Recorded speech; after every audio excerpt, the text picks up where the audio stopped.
நம்ம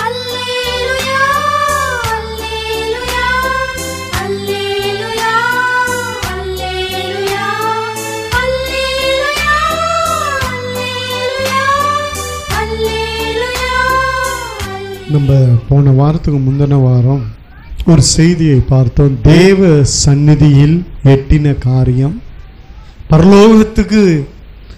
பரலோகம் வரைக்கும் போன காரியத்தை குறித்து நாம் பார்த்தோம்.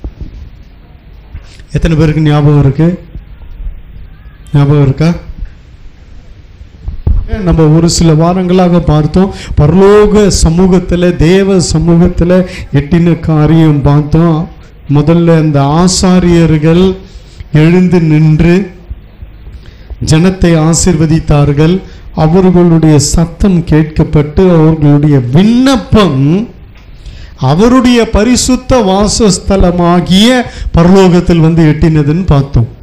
கடந்த முன் செய்திய பரலோகத்தில் தேவ சமூகத்தில் எட்டின காரியங்கள் என்ற தலைப்பில் நம்ம இந்த முன் வீடியோவை பார்த்தா உங்களுக்கு தெரியும். வந்தவங்களுக்கு ஸ்தோத்திரம், வராதவங்க அதை பாருங்க, இதை கண்டினியூ, உங்களுக்கு புரியும்.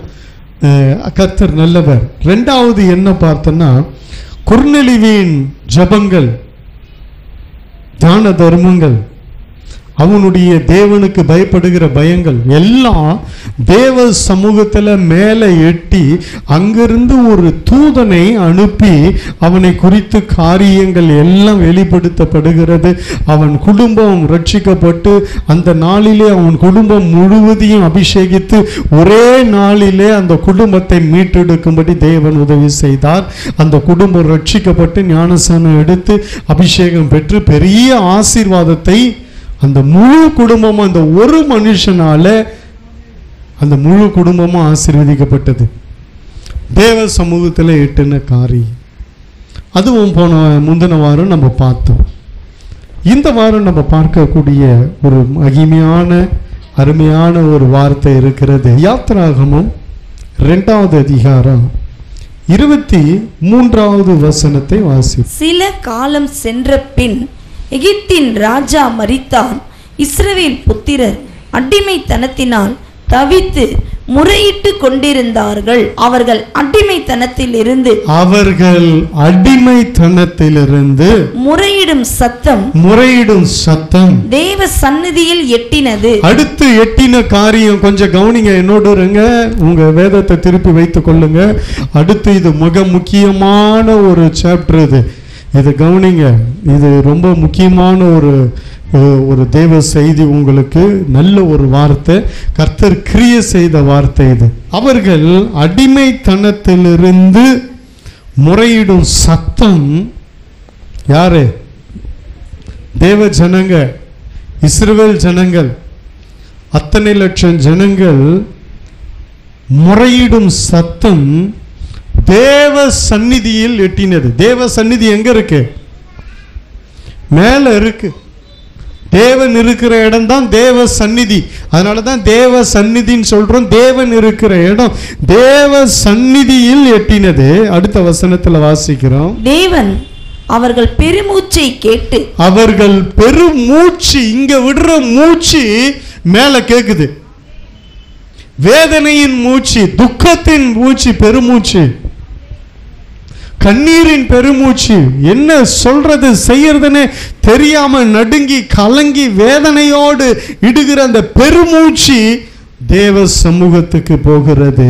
கேட்டு நாம் ஆபிரகாமோடும் ஈசாக்கோடும் யாக்கோபோடும் செய்த உடன்படிக்கையை நினைவு கூர்ந்தார். தேவ சமூகத்தில் எட்டின காரியங்களை குறித்து நாம் பார்த்து கொண்டு வருகிறோம். இஸ்ரவேல் ஜனங்கள் யோசேப்பு இருந்த நாட்கள் எல்லாம் நல்ல செல்வ செழிப்போடு ஆசீர்வாதமாய் சம்பூர்ணமாய் வாழ்ந்தார்கள். நல்ல அவர்களுக்கு ஒரு தேசம் பட்டணம் கொடுக்கப்பட்டது. செழிப்பான இடத்துல அவர்கள் ஆடு மாடுகள், அவர்களுடைய சம்பத்துக்கள், அவர்களுடைய சுதந்திரங்கள், ஜனங்கள் எல்லாம் பலத்து பெருத்து மிக அதிகமாய் தேசத்தை நிரப்பி அவர்கள் அதிகாரத்தோடு யோசேப்பு இருந்தவரை இருந்தார்கள். யோசேப்பு மரித்த பின்பு கொஞ்ச நாள் கழித்து வேறொரு ராஜா அந்த எகிப்தை ஆளும்படி வந்தவன் அவனுடைய இருதயம் நெருக்கப்பட்டு கடினப்பட்டு இஸ்ரவேல் ஜனங்கள் பலத்து இப்படி இருக்கிறார்களே, நம்மையே அவர்கள் எப்படி சொல்றது மேற்கொண்டு விடுவார்களே, இல்லோ நம்மளையே அதிகாரப்படுத்துவார்களோ, இல்லை நமக்கு விரோதமாக எழும்புவார்களோ என்று சொல்லி அவர்களை ஒடுக்க ஆரம்பித்தான். யோசேப்பு இருந்தவரை யாரும் ஒண்ணுமே செய்ய முடியல. எல்லாம் யோசேப்புக்கு கீழ்ப்படிந்திருந்தது, கீழ்பட்டு இருந்தது. யோசேப்பு மரித்தவுடனும் இஸ்ரவேல் ஜனங்களுடைய காரியங்கள் எல்லாம் தலைகீழாய் மாறி போனது. யோசேப்பு இருக்கிற வரை நல்லா இருந்தாங்க. யோசேப்பு போன பின்போ கொஞ்ச நாள் கழித்து அவர்கள் நெருக்கத்தை அனுபவித்தார்கள், போராட்டங்களை அனுபவித்தார்கள்.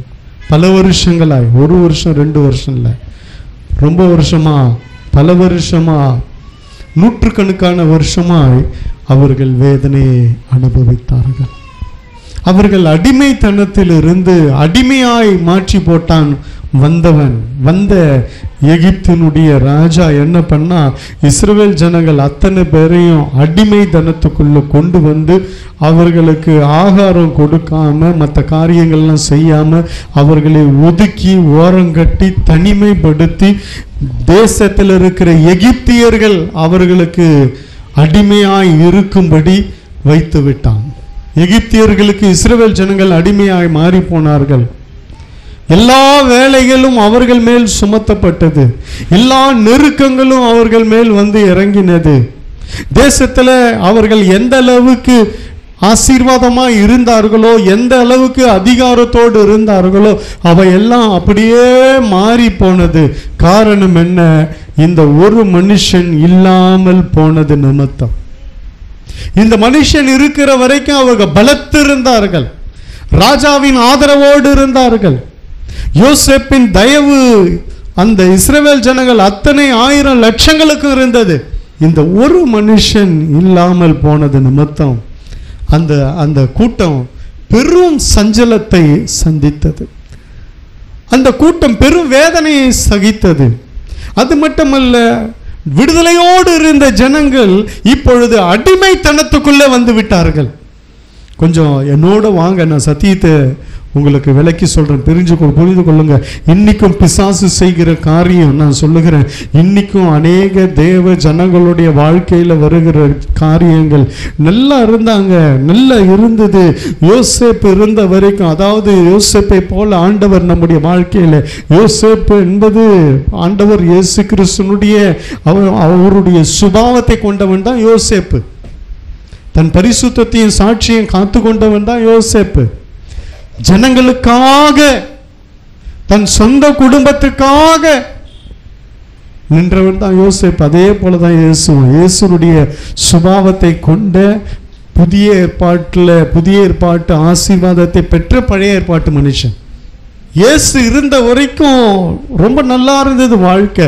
எப்போ இயேசுவை விட்டு கொஞ்சம் பின்வாங்குறோமோ, இயேசுவை ஒதுக்கி வைக்கிறோமோ, இல்லை நம்ம ஜெபிக்காம, துதிக்காம, ஆராதிக்காம, வார்த்தையை வாசிக்காம, சபை ஐக்கியத்தை விட்டு இப்படி எப்போ யோசேப்பை விடுகிறோமோ, யோசேப்பை போல இருக்க ஆண்டவராகிய இயேசு கிறிஸ்துவை போல இருந்த யோசேப்பு, அவருடைய சுபாவத்தை வெளிப்படுத்தின யோசேப்பு இல்லாத பொழுது அடிமைத்தனத்துக்குள்ள போக வேண்டிய சூழ்நிலை வந்து விடுகிறது. சரி, அது போகட்டும். நான் சொல்றதை கவனிங்க. அவர்கள் முறையிடும் சத்தம் தேவ சந்நிதியில் எட்டினது. அப்போ எப்படி முறையிட்டிருப்பாங்க, எவ்வளவு நெருக்கப்பட்டிருப்பாங்க, எவ்வளவு ஒடுக்கப்பட்டிருப்பாங்க, அவங்க எவ்வளவு நசுக்கப்பட்டிருப்பாங்கன்றத கொஞ்சம் சிந்தித்து பாருங்க. அப்பேற்பட்ட ஒரு கதறல் கூக்குரல், அவர்கள் முறையிடும் சத்தம், வேதனை நிறைந்த சத்தம் தேவ சந்நிதியில் எட்டினது. அப்போ யோசேப்பு இருந்தார், ஆனா இப்போ கர்த்தரே இறங்க போகிறார். அல்லேலூயா, அல்லேலூயா. கர்த்தருடைய பரிசுத்த நாமத்துக்கு மகிமை உண்டாகட்டும். அப்போ தீர்க்கதரிசியை அனுப்பி காரியங்களை செயல்படுத்தினார் கர்த்தர். முறையிடும் பொழுது, கூக்குரலிடும் பொழுது, கதறும் பொழுதெல்லாம் ஒரு தீர்க்கதரிசியை எழும்புவார். பரிசுத்த ஆவியால் நிரம்பி காரியங்களை சொல்லுவார். அது செய்யும் பொழுது சரியாயிடும். ஆனால் புதிய ஏற்பாட்டில் ஆண்டவர் ஆகிய இயேசு கிறிஸ்து தம் ஜனங்களுக்காக எழும்புகிறார். அல்லேலூயா. தம் ஜனங்களின் கூக்குரலுக்காக, அவர்கள் இடும் கூக்குரல் கதறலுக்காக என் தேவன் இறங்கி வருகிறார். வசனம் சொல்லுகிறது, இன்னொரு வசனம் கூட இருக்கு. அதே யாத்ராகமம் 3வது அதிகாரத்துல 7வது வசனம் வாசிங்க. அப்பொழுது கர்த்தர் எகிப்தில் இருக்கிற என் ஜனத்தின் உபத்திரவத்தை நான் பார்த்து ஆளோட்டிகளின் நிமித்தம் அவர்கள் இடுகிற கூக்குரலை கேட்டேன், அவர்கள் படுகிற வேதனைகளையும் அறிந்திருக்கிறேன். அல்லேலூயா. அவர்கள் இடுகிற கூக்குரல் கேட்டேன். இவங்க எங்க இருக்கிறாங்க? பூமியில இருக்கிறாங்க. ஆனா எங்க கேக்குது பாருங்க. தேவன் மேல இருக்கிறார். இதெல்லாம் நல்லா விளங்கி கொள்ளுங்க. உன் கூக்குரலை கேட்கிற தேவன், கேட்கிற சமூகம் ஒன்று இருக்கு. அங்க கேட்டுக்கொண்டு தான் இருக்கிறார். உன்னுடைய கண்ணீர், வேதனை, கூக்குரல், உன்னுடைய வேதனையான சத்தம், உன்னுடைய பெருமூச்சு எல்லாம் தேவ சமூகத்தில் கேட்கப்பட்டு கொண்டிருக்கிறது. ஒரு நாள் வரும், அன்னைக்கு கர்த்தரே இறங்குவார், பலமாய் கிரியை செய்வார், உன்னை மீட்டெடுப்பார், பாலும் தேனும் ஓடுகிற கானானுக்குள்ள கொண்டு வந்து சேர்ப்பார். அவர் இறங்கிட்டாருன்னா கொண்டு வந்து சேர்க்காம விட மாட்டார். இன்னைக்கும் எத்தனையோ ஜனங்களுடைய கூக்குரல் நசுக்கப்பட்டு, நெருக்கப்பட்டு, ஒடுக்கப்பட்டு, அப்படியே அவங்க படுகிற வேதனை கர்த்தர் பார்த்து கொண்டு இருக்கிறார். எப்ப இறங்குவார்னு தெரியாது. ஆமென் சொல்லுங்க. அல்லேலூயா. இன்னைக்கு உங்க ஒவ்வொருவருடைய கூக்குரல், உங்களுடைய பெருமூச்சு, ஐயோ நான் என்ன செய்வேன் என்று சொல்லி கதறுகிற உன் பெருமூச்சை கர்த்தர் கேட்டுக்கொண்டிருக்கிறார். எப்போ இந்த சத்தியம் வருகிறதோ அப்பவே கர்த்தர் எட்டி பார்க்க ஆரம்பித்து விட்டார். உன்னை எப்படி பார்க்க வேண்டும் என்று பார்த்து கொண்டிருக்கிறார். எப்போ இறங்க வேண்டும் என்று சிந்தித்து கொண்டிருக்கிறார். எப்பொழுது உன்னை விடுதலையாக்க வேண்டும் என்று கர்த்தர் எண்ணிக்கொண்டிருக்கிறார். பாலும் தேனும் ஓடுகிற கானானை ஆயத்தப்படுத்தி கொண்டிருக்கிறார். எப்போ உன் பெருமூச்சு தேவ சமூகத்தில் எட்டுகிறதோ அப்பொழுதே கர்த்தர் கிரியை செய்ய ஆரம்பித்து விடுவார். தேவ பிள்ளைய நான் விசுவாசிக்கிறேன். என்ன போல நிறைய பேர் இங்க இருக்கிறீங்க. என்னன்னு சொல்றேன் கவனிங்க. நான் நிறைய தடவை அப்படியே கதறுவேன். அப்படின்னு பெருமூச்சு விடுவேன். ஒரு சில நேரத்தில் ஆண்டவரே நான் நசுக்கப்படுகிறதையும், ஒடுக்கப்படுகிறதையும், அவமானப்படுகிறதையும் கர்த்தாவே நீர் எப்பொழுது பார்ப்பீர், என் சத்தம் கேட்கப்படாதா என்று கலங்கி இருக்கிறேன். என்னை போல நிறைய பேர் இருக்கிறீங்க இங்க. அல்லேலூயா, அல்லேலூயா. எந்த மனுஷனுக்கும் தெரியாம எங்கேயோ ஒரு ஓரத்துல மூளையில உங்க பெருமூச்சு விடுகிறதை கர்த்தர் பார்த்தபடியால தான் இன்றைக்கு இந்த வார்த்தை உங்களுக்கு வருகிறது. அல்லேலூயா. எத்தனையோ தடவை நீங்க அடிமைத்தனத்திலிருந்து முறையீடு இடுகிற சத்தம் கேட்கப்பட்டு இருக்கிறது. அல்லேலூயா. எத்தனையோ தடவை உங்களுடைய நெருக்கத்தை கர்த்தர் பார்த்திருக்கிறார். அல்லேலூயா. நிச்சயமாக இறங்க போகிறார். இந்த வார்த்தை வந்திருக்கிறது என்றால் கர்த்தர் பார்த்து விட்டார். உன் கூக்குரலை கேட்டு விட்டார். உன் பெருமூச்சு தேவ சமூகத்தில் எட்டிவிட்டது. அதனால் நிச்சயமாய் நீ வெயிட் பண்ணு, காத்திரு. கர்த்தர் இறங்க போகிறார். கர்த்தர் பலமாய் கிரியை செய்வார். அல்லேலூயா. பாலும் தேனும் ஓடுகிற கானானுக்குள்ள கொண்டு போகும்படி நான் இறங்குவேன். என் ஜனங்களுடைய கூக்குரல் என் சமூகத்துல வந்து எட்டினது. அவர் சமூகத்துக்கு போயிடுச்சுன்னா அதுக்கப்புறம் அவரால் ஒன்றும் பண்ண முடியாது. உனக்காக இறங்கி கிரியை செய்யாம அவர் மௌனமா இருக்க மாட்டார். தேவ பிள்ளைய சும்மாவும் இருக்க மாட்டார். தேவ பிள்ளைய அதற்கு பிறகு அவர் இறங்கி கிரியை செய்யாம அவரால் முடியாது, இருக்க முடியாது. தம் ஜனங்களுக்காக இறங்குவார். 9வது வசனத்துல வாசிக்கிறோம். இப்பொழுதும் இஸ்ரவேல் புத்திரரின் கூக்குரல் என் சந்நிதியில் வந்து எட்டினது. எகிப்தியர் அவர்களை ஒடுக்குகிற ஒடுக்குதலையும் கண்டேன். உன்னை ஒடுக்குறவங்களை கர்த்தர் பார்க்கிறார், ஒடுக்கப்பட்ட உன்னையும் கர்த்தர் பார்க்கிறார். ஆமென் சொல்லுங்க. அல்லேலூயா. அது மட்டுமல்ல, இஸ்ரவேல் புத்திரரின் கூக்குரல் என் சந்நிதியில் வந்து எட்டினது.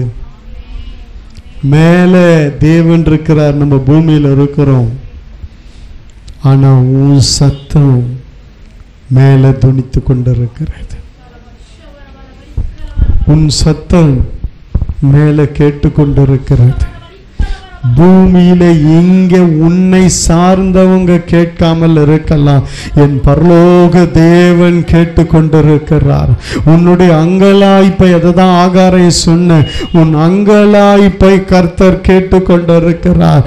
உன்னுடைய கூக்குரல் பரலோக சமூகத்துல, தேவ சமூகத்துல எட்டிவிட்டது. என் மகளே, மகனே, நீ கண்ணீர் விட்டதும், அப்படியே ஊமையை போல கதறக்கூட முடியாம நின்னதையும், ஒரு அடிமைத்தனத்தில் இருந்த வாழ்க்கையை போல வாழ்ந்த வாழ்க்கையையும் கர்த்தர் பார்த்து உன்னுடைய பெருமூச்சை கேட்டு கர்த்தர் இறங்க போகிறார். அல்லேலூயா. இந்த செய்தி முடிவதற்குள்ள நிச்சயமாய் கர்த்தர் இறங்குவார். உன்னை அடிமைத்தனத்திலிருந்து மீட்டெடுப்பார், அந்த கூக்குரலில் இருந்து மீட்டெடுப்பார், அந்த வேதனையில் இருந்து மீட்டெடுப்பார். தேவ பிள்ளையே, உன் நசுக்குதலையும் நெருக்குதலையும் கர்த்தர் மாற்றுவார். உன்னை பாலும் தேனும் ஓடுகிற தேசத்தில் கர்த்தரே கொண்டு போய் சேர்ப்பார். அவரே உனக்கு முன்பாய் நடந்து போவார். அவரே உன்னை சூழ்ந்து கொள்ளுவார். எல்லா தடைகள், எதிரிகள் எல்லாவற்றையும் அப்புறப்படுத்தி நீக்கி நொறுக்கி என் தேவன் உன்னை நடத்தும்படி என் ஜனங்கள் இடுகிற கூக்குரலை நான் கேட்டேன். ஓ பார்வோனும் அவனுடைய கூட்டத்தாரும் என் ஜனங்களை நசுக்குகிற அந்த நசுக்கப்படுகிறதை கேட்டேன். என் ஜனங்களுடைய பெருமூச்சை கேட்டேன். என் ஜனங்கள் வேதனைப்படுகிறதை இனி நான் பார்த்து கொண்டு இருக்க மாட்டேன். நான் இறங்க போகிறேன், நான் இறங்க போகிறேன், என் ஜனங்களுக்காக இறங்க போகிறேன். என் ஜனங்களுடைய வேதனையை நான் பார்க்கவே பார்த்து தெய்வ ஜனமே, இந்த பாதையெல்லாம் நிறைய நான் கடந்து வந்திருக்கேன். நீயும் கடந்து வந்திருக்கலாம். கர்த்தர் விட மாட்டார்.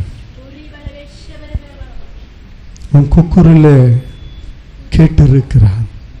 பல வருஷத்துக்கு முன்பாக ஒரு சகோதரி சொன்ன சாட்சி, அவங்க அழுத கண்ணீர் எங்ககிட்ட ஜெபத்துக்கு வந்து, எங்க வீட்டில் பயங்கர போராட்டம்.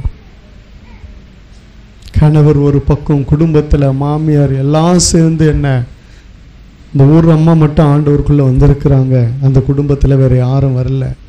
ஐயா, நான் குளிக்க போகிறேன், பாத்ரூமில் போய் அழுது அழுது அழுது கண்ணீரோடு ஜெபம் பண்ணுவையா, என் வேதனையை கொட்டுவேன்.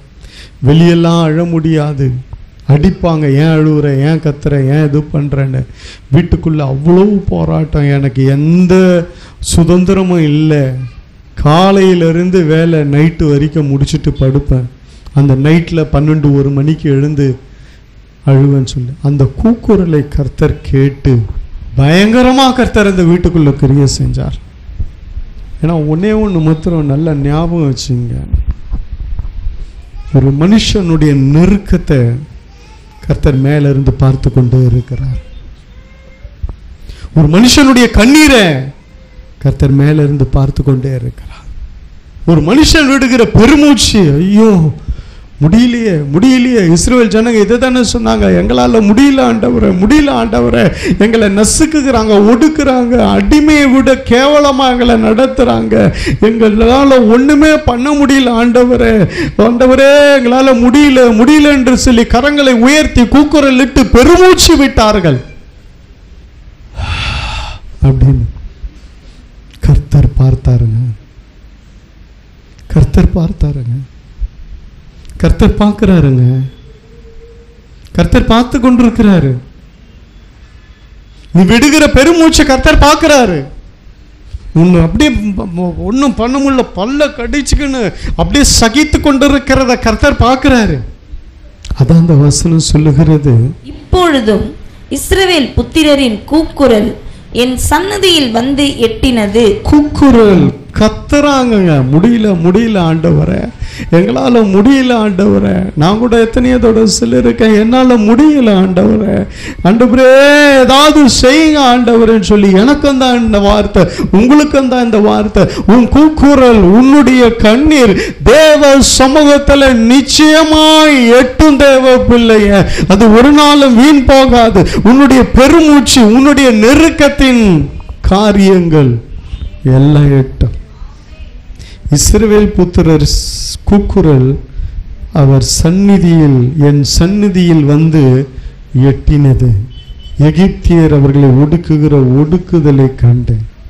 7ஆம் வசனத்துல சொல்றாரு, அப்பொழுது கர்த்தர் எகிப்தில் இருக்கிற என் ஜனத்தின் உபத்திரவத்தை நான் பார்த்து ஆலோட்டிகளின் நிமித்தம் அவர்கள் இடுகிற கூக்குரலை கேட்டேன். அவர்கள் இடுகிற என் ஜனத்தின் உபத்திரவத்தை நான் பார்க்கவே பார்த்தேன். கர்த்தர் பார்த்து கொண்டிருக்கிறாருங்க. கர்த்தர் பார்க்கிறாருங்க.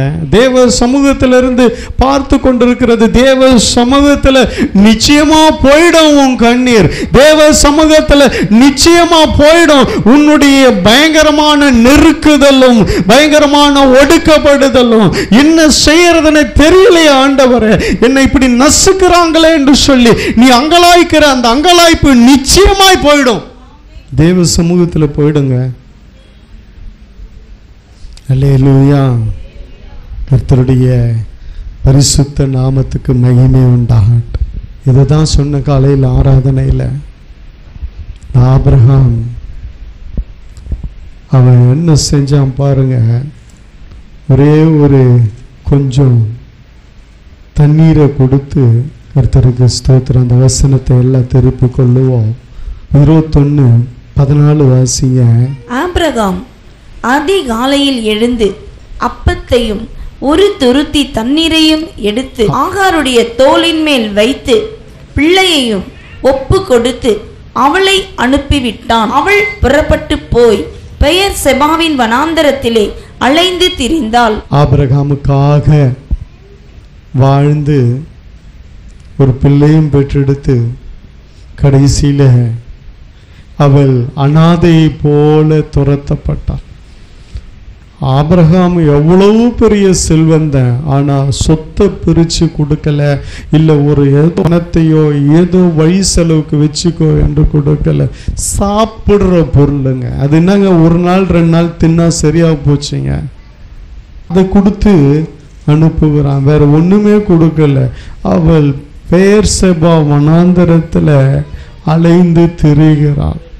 அவள் விட்ட கண்ணீர். அந்த வசனம், அடுத்த வசனம் சொல்லுகிறது, வாசிங்க 15 வாசிங்க. துருத்தியில் இருந்த தண்ணீர் செலவழிந்த பின்பு அவள் பிள்ளையை ஒரு செடியின் கீழே விட்டு பிள்ளை சாகிறதை நான் பார்க்க மாட்டேன் என்று எதிராக அம்பு பாயும் தூரத்திலே போய் உட்கார்ந்து சத்தமிட்டு அழுதாள். என்ன பண்றதுன்னு தெரியலையே ஆண்டவரே, எங்க போறதுன்னு தெரியல ஆண்டவரே. என் வாழ்க்கையை இப்படி நாசமாக்கி ஒரு பையனை கொடுத்துட்டு இப்படி போயிட்டானே, என்னை விட்டு போயிட்டாங்களே, என்னை அனுப்பிச்சுட்டு போயிட்டானே வனாந்திரத்துக்கு, எனக்காக எதுவுமே செய்யலையே, என்ன பண்றதுன்னு தெரியலையே. உலகத்துல வேற யாராவது ஒரு ஸ்திரீயா இருந்தா வழக்காடி இருப்பான். உனக்காக நான் ஒரு பிள்ளைய பெற்றிருக்கிறேன், எனக்கு பிரித்து கொடுக்க வேண்டியதை குடியா நான் போறேன்னு சொல்லியிருப்பா. ஆனால் ஒரு வார்த்தை கூட கேட்கல. ஒரு துருத்தியில் தண்ணீரையும் அப்பத்தையும் கொடுத்து அனுப்பிச்சு விட்டுறான். இவ்வளோ அப்படியே வந்துட்டான். கண்ணீரோடு வருகிறான். அனாதையை போல வருகிறான். அங்கே உறவுக்கு ஒருத்தர் இல்லைங்க. அந்த வனாந்தரத்தில் உதவி செய்ய ஒருத்தர் இல்லைங்க. அவள் இட்ட கூக்குரல் இருக்கு பாருங்க. உட்கார்ந்து கதறி கதறி அழுகிறாள். ஆண்டவரே, என்னை காண்கிற தேவன் அல்லவா? ஏற்கனவே அந்த வனாந்தரத்தில் ஒரு தடவை என்னை பார்த்தீரே, விசாரித்தீரே, நீர் என்னை காண்கிற தேவன் என்று சொல்லி நினைத்து அந்த கண்ணீரோடு அவள் வந்தா. இப்படி இருந்த ஒரு ஆதரவும் போயிடுச்சு. என் பிள்ளைய நானும் இப்பொழுது அனாதையை போல இருக்கிறோமே, எங்களை விசாரிக்க ஆள் இல்லையே, எங்களுக்கு உதவி செய்ய ஆள் காலையிலேயே இனி எங்க வாழ்க்கையை நாங்க எப்படி நடத்த போகிறோம், எங்களுக்கு யார் உதவி செய்ய போகிறா, இப்படி 1000 கேள்வி ஆகாருக்குள்ள இருந்தது. அவள் உட்கார்ந்து கதறி கதறி கதறி கண்ணீர் விட்டு அழுது கொண்டிருக்கிறாள். அது தேவ சமூகத்திலே வந்து எட்டினது. கர்த்தர் இறங்கினார். அல்லேலூயா. கர்த்தர் இறங்கினார். கர்த்தர் இறங்கினார். கர்த்தர் இறங்குவார். நீ இன்னும் நினைச்சிட்டு இருக்கிற இல்ல, உன் ஒடுக்குதலையும் உன் கண்ணீரையும் ஒரு கர்த்தருடைய கண்கள் பார்த்து கொண்டே இருக்கு. யாரும் பார்க்கலனாலும் கர்த்தர் பார்த்து கொண்டு இருக்கிறார். கர்த்தர் பார்த்து கொண்டிருக்கிறார். நிச்சயமாய் இறங்குவார். ஆபிரகாமோடு இருந்தா கூட இப்பேற்பட்ட ஒரு ஆசீர்வாதம் வந்து இருக்காதுங்க. எப்போ அவன் துரத்தி விட்டானோ அப்பொழுதே கர்த்தர் இறங்கி மிகப்பெரிய ஆசீர்வாதத்தை கொடுத்து உன் சந்ததியை பழுகி பெருக பண்ணுவேன். இந்த வனாந்தரத்தை தேடி ஒரு கூட்டம், ஒரு ஜாதி, ஒரு ஜனம், ஒரு தேசம் வரும். உலகமே திரும்பி பார்க்கும்படி கர்த்தர் வைத்தார். அந்த வனாந்தரங்களை தான் இன்றைக்கு செழிப்பான பூமியாய் மாறி போயிருக்க காரணம் என்ன? அன்றைக்கு ஆகாரும் அவன் மகனும் அலைந்து திரிந்த அந்த இடங்கள் இன்றைக்கு ஆசீர்வாதமான செழிப்பான பூமியாய் மாறி போக காரணம் என்ன? அன்றைக்கு அவள் அங்கலாய்த்து அன்றைக்கு அவள் முறுமுறுத்து வேதனையோடு கண்ணீரோடு தேவ சமூகத்தில் கதறினாலே அதை கேட்டு கர்த்தர் இறங்கினாரே. அதனால தாங்க இன்னைக்கு அந்த வனாந்தரம்லாம் இன்னைய வரைக்கும் ஆசீர்வாதமா இருக்க உலகமே எதிர்பார்த்து கொண்டு இருக்கிறது. உலகமே அங்க போய் நிக்குதே. காரணம் என்ன? இன்னைக்கு அந்த தேசங்கள்லாம் செழிப்பா போன காரணம் என்ன? தேவ பிள்ளை, உன் அங்கலாய்ப்பை கர்த்தர் பார்க்கிறார். நீ ஒரு நாளும் கலங்காத. அவர் சமூகத்தில் போய் எட்டினது. அவர் சமூகத்தில் போய் எட்டினது. அவர் சொல்லுகிறார் 18வது வசனத்தில், நீ எழுந்து பிள்ளையை எடுத்து அவனை உன் கையினால் பிடித்து கொண்டு போ, அவனை பெரிய ஜாதி ஆக்குவேன் என்றார். பெரிய ஜாதியாக்குவேன். பெரிய ஜாதியாய் தான் மாறி போயிருக்கிறது இன்றைக்கு. யார் கைவிட்டாலும் கைவிடாத தேவன் நம்மோடு கூட இருக்கிறார். இதை குறித்து இன்னும் நம்ம நிறைய தெரிந்து கொள்ள வேண்டும். தேவ சந்நிதியில் எட்டினது. கர்த்தர் மௌனமா இருக்க மாட்டாருங்க எப்பவுமே. இதை நல்லா விளங்கி கொள்ளுங்க. அவர் எப்பவுமே மௌனமா இருக்க மாட்டார். ஒரு நாள் இறங்கிடுவார். அதுதான் இப்போ செய்ய போகிறது. எப்போ வார்த்தை வருகிறதோ அப்பவே கர்த்தர் இறங்க ஆரம்பிச்சிருவார். அல்லேலூயா. அவர்களுடைய ஒடுக்குதல், அவர்கள் படுகிற வேதனைகளை அறிந்தேன். அவர்களுடைய ஒடுக்குதலை கண்டேன். அவர்களுடைய கூக்குரல் என் சந்நிதியில் வந்து எட்டினது.